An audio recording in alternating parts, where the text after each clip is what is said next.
देखिए बहुत सीरियस सवाल है। सवाल ये है कि तो अब कोई सोच रहा है कि हम जाति उत्पीड़न करके शेड्यूल कास्ट को मार के बच जाएंगे, तो ये संभव नहीं है।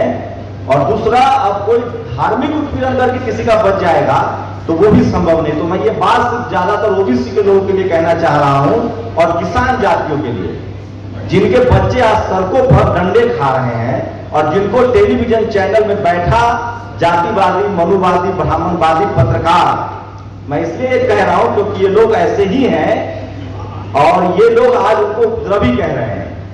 किसी भी तरह की मैं हिंसा का समर्थन नहीं करता हूं, ट्रेन नहीं जलाना चाहिए, ये बिल्कुल सही है। सरकारी संपत्तियों का नुकसान नहीं होना चाहिए, लेकिन जो लोग ये ज्ञान दे रहे हैं उनसे पूछा जाना चाहिए, पत्रकारों से, कि आपने टेलीविजन पर कितने दिन खबर चलाई बेरोजगारी की, आपने कितने दिन खबर चलाई गरीबी की, आपने कितने दिन खबर चलाई देश में घुसपैठ की। तो मैं आप लोगों से विनती कर रहा हूं कि आपके घरों में 2 मनुवादी घुसे हुए हैं, एक टीवी और एक अखबार, इनका बॉयकॉट कीजिए अगर हो सकता है, और उसके बदले इंटरनेट लगवाइए। और जो आपको दिखाया जा रहा है वो दरअसल खबर नहीं है, प्रचार है। मैं पत्रकार के तौर पे पत्रकारिता पे ही बात करूंगा। इसका सॉल्यूशन क्या है, सोचिए। इस देश में अब तक आजाद भारत में 3 ही आंदोलन हुए हैं जिसको इस देश की मीडिया ने समर्थन किया है। एक आंदोलन हुआ था इंदिरा गांधी के खिलाफ, जिसमें संघ शामिल था, आरएसएस शामिल था, तो वो आंदोलन अच्छा था। दूसरा आंदोलन इस देश में हुआ मंडल कमीशन के खिलाफ, जो मंडल कमीशन लागू हुआ उसके खिलाफ सवर्ण समाज ने आंदोलन किया, उसको इस देश की मीडिया ने कहा बड़ा अच्छा आंदोलन है। और तीसरा आंदोलन हुआ अन्ना का, जिसकी वजह से मोदी जी की सरकार है, उसमें भी आरएसएस शामिल था, तो वो कह रहे हैं कि आंदोलन अच्छा है। अब सोचिए इस देश की मीडिया में कितनी बड़ी ताकत है कि अभी राहुल गांधी से ईडी की पूछताछ हो रही है, सारे उसके पार्टी नेता सब सड़कों पर है, मीडिया कह रही है कि राहुल गांधी चोर है, जांच होनी चाहिए। आपके नेताओं को इसी तरह से आपकी नजरों में बहुत पहले चोर बनाया जा चुका है। लालू यादव, मायावती, मुलायम सिंह यादव, शिबू सोरेन जेल में चले गए, जगदेव बाबू की हत्या हो गई। तो सोचिए इस टीवी अखबार ने कितना बेड़ा गर्क किया है आपका, कि आपके ही नेताओं की आपके नजरों में चोर बना दिया, और बाकी लोग जो सोने की प्लेट में खाना खाते हैं, जिनकी बड़ी बड़ी कोठियां हैं और जो विदेश भाग जा रहे हैं, विदेश रह रहे हैं, वो सब मनरेगा में मजदूरी करके पैसा कमाता है। तो इस देश का जो टीवी और अखबार है, मैं आपको लिख के दे रहा हूं, सबसे ज्यादा इस देश में सबसे ज्यादा जातिवाद है जो गांवों से खत्म हो गया है। अब गांव में जातिवाद नहीं है, वहां कोई किसी को 2 थप्पड़ मारेगा, अगला 4 थप्पड़ मारेगा। अब जो जातिवाद है वो 6 जगहों पर है, पावर सेंटर्स पर, media, judiciary, bureaucracy, college, university और बिजनेस। और यहां आपको आने से रोका जा रहा है, और इसकी सबसे बड़ी वजह है कि आपके पास बिजनेस नहीं है। और जब आपके पास बिजनेस नहीं होगा तो आप अपना टेलीविजन अखबार शुरू नहीं कर सकते हैं। वो तो शुक्र मनाइए कि दुनिया भर के देशों में डिजिटल रिवॉल्यूशन हुआ, भारत में यूट्यूब, सोशल मीडिया और फेसबुक आ गया। नहीं तो हम लोग टेलीविजन चैनलों में नौकरी करते थे और डर से कुछ नहीं बोलते थे, क्योंकि सबसे मजबूर होता है नौकरी करने वाला आदमी। उसकी मजबूरी भी है, परिवार भी चलाना है, पेट भी चलाना है, लेकिन वो मजबूरी अब पत्रकारों की खत्म हो रही है। हम जैसे लोग हैं, नवीन कुमार है यहाँ, आपको सुमित है, दलित दस्तक है, नेशनल दस्तक है, द वीक है, जनित आवाज है, ऐसे तमाम यूट्यूब चैनल्स हैं जिनके पत्रकार पेट भी चला रहे हैं और समाज की मुद्दा को भी उठा रहे हैं, लेकिन उन पर एक खतरा है कि उनको जहां मन हो वहां गाली, जहां मन हो घेर के मारना, और जहां मन हो उनको जेल में डालने की बात हो रही है। तो वो आपसे पैसे तो नहीं ले रहा है, लेकिन आपके लिए खबरें ला रहा है, दिखा रहा है। तो करना कुछ नहीं है, लाठी डंडा नहीं चलाना है, बस आप लोग उसके साथ समर्थन दीजिए, उसके चैनल को सब्सक्राइब कीजिए, उसको देखिए, उसकी समस्या दूर हो जाएगी और आपका समाज जागरूक हो जाएगा। आप बिना टीवी अखबार के चुनाव नहीं जीत सकते हैं, नेता बन सकते हैं, लिख के रख लीजिए, नहीं बन सकते हैं। टीवी अखबार चाहिए आपको। बिना टीवी अखबार के जंगल में मोर नाचा किसने देखा? सोचिए, पहले हर कॉलेज में रोहित वेमुला होता था, पहले हर दिन हाथरस की घटना होती थी। आज उनकी रूहें कांप रही है, क्योंकि सोशल मीडिया की वजह से हम लोग एक दूसरे से बात कर पा रहे हैं। आप मुझे कैसे जानते हैं? मैं कहीं सुदूर देहात में पैदा हुआ, दिल्ली में पेट पाल रहा था, जब समाज की बात करने लगा नेशनल दस्तक, तो आप सब लोग मुझे जानते हैं। तो ये कम्युनिकेशन का कमाल है। और आपको अपने समाज में पत्रकार बनाने पड़ेंगे, आपके बच्चों को ट्रेनिंग देनी पड़ेगी, मीडिया का कोर्स कराना पड़ेगा। आप डॉक्टर बन गए, इंजीनियर बन गए, आप आईएएस बन रहे हैं, पीसीएस बन रहे हैं, बस दो जगह कमी है, कॉर्पोरेट और मीडिया।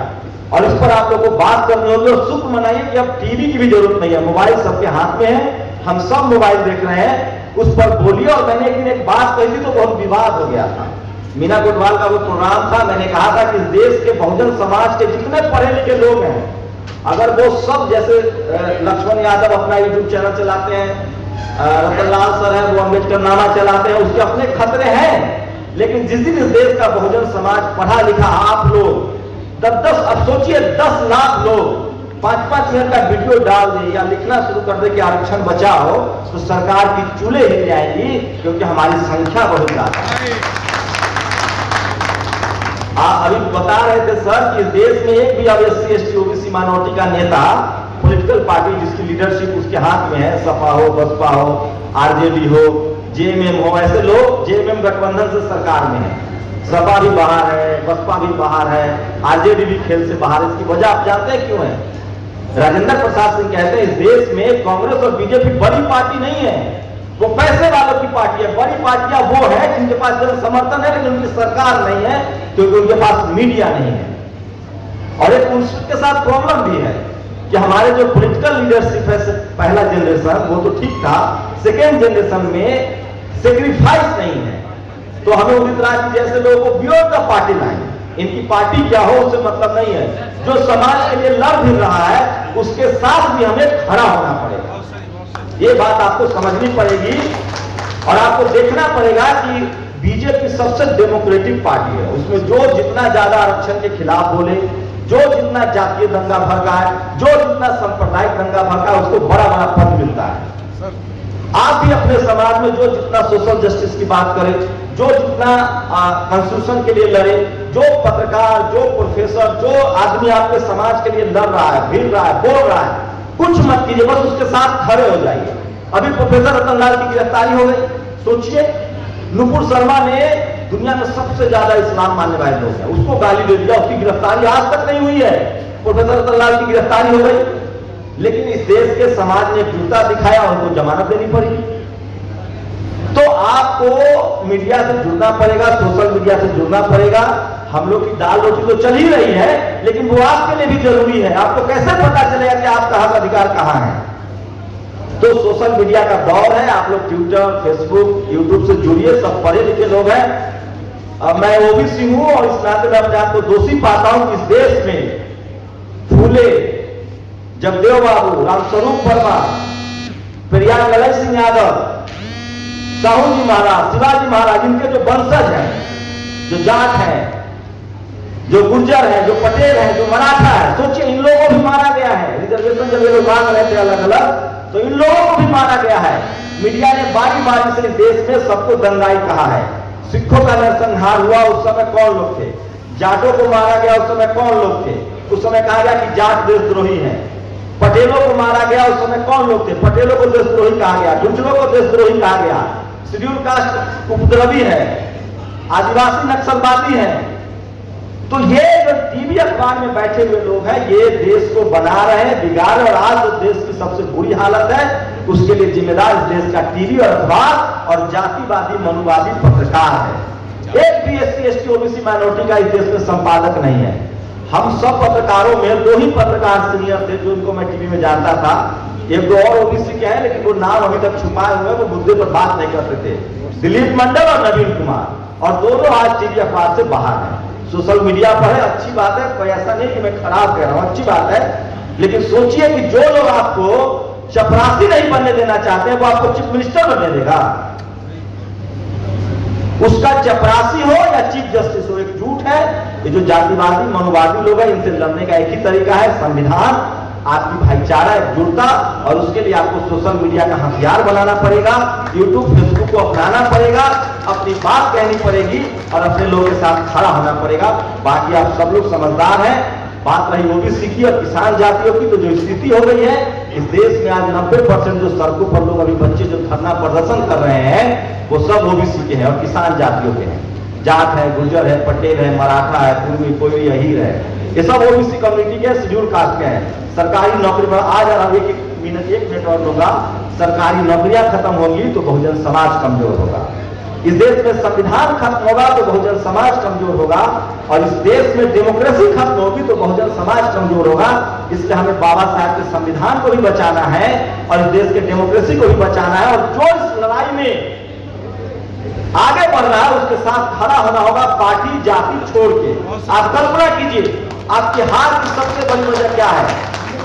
फूले थे, अकेले थे, बाबा साहब थे, अकेले थे, जगदेव बाबू थे, अकेले थे। सोचिए, लालू यादव जेल में है, आपका 3 बार का मुख्यमंत्री जेल में डाल देता है, 42 40 जाटों को गोली मार दी जाती है, गुर्जरों को गोली मार दी जाती है, पटेलों को गोली मार दी जाती है, और ये टीवी अखबार में बैठ के उसको उपद्रवी कह देता है और हम लोग मान लेते हैं। तो बहुजन समाज को अपनी बात रखनी पड़ेगी, अपना समझना पड़ेगा, अपने नेताओं पर भरोसा करना पड़ेगा, और समझ लीजिए कि जिसको टीवी और अखबार, आज चौधरी चरण सिंह की वो लाइन भी बहुत सटीक है, जिसको टीवी अखबार अच्छा कहे मान लीजिए कि आपका वो दुश्मन है, और जिसको टीवी अखबार सबसे ज्यादा खराब कहे वो मान लीजिए आपका सबसे बड़ा ही तहसील है। बस इतनी बात कहनी थी मुझे, और आप लोग सोशल मीडिया पर जुड़िए, सोशल मीडिया को साथ कीजिए, और तमाम जो बहुजन चैनल है उनको सब्सक्राइब भी कीजिए, और टीवी अखबार को टाटा बाय बाय कीजिए। उस दिन से आपके घर में कर्मकांड खत्म हो जाएगा, बाबा साहब की विचारधारा आ जाएगी, आप पढ़ाई लिखाई करेंगे और आप सामाजिक तौर से, आर्थिक तौर से मजबूत होंगे। आपने मुझे बुलाया, समय दिया, इतना धैर्य से सुना, बहुत बहुत शुक्रिया। अगर आपने अभी तक हमारा चैनल सब्सक्राइब नहीं किया है तो सब्सक्राइब करें और घंटी का बटन बिल्कुल भी दबाना ना भूलें, ताकि सभी लेटेस्ट खबरें पहुंच सकें आप पे सबसे पहले।